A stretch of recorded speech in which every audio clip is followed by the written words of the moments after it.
So for a little more in-depth look into how the process works, the drain tech is going to come out. The drain tech's going to auger that line. He's going to use a machine. When he comes in the house, he's going to be wearing foot covers. He's going to protect all your valuables, keeping in mind that there's probably been some damage from the backup. We'll do what we can to minimize that damage. While the drain tech is there, he's going to determine whether or not the line needs to be cambered. At that point, he's going to contact dispatch, let them know that I need to come out and put a camera down the drain. I'll camera the drain out, identify the problem. Let's say in the worst case scenario, the line needs to be replaced. We're going to talk about options, how we want to facilitate that repair or replacement.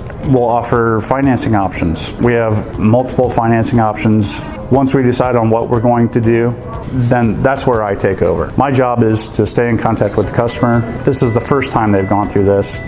This is probably my 2000th time I've gone through this.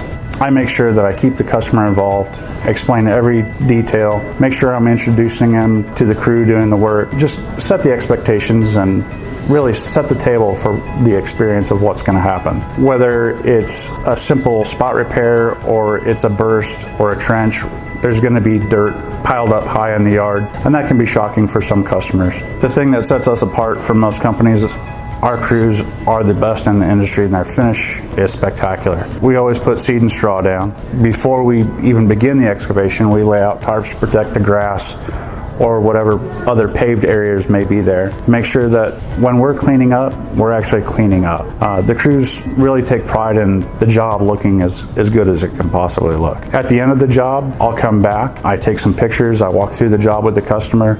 We talk about their expectations, make sure their expectations were met. We finish financing or payment at that point.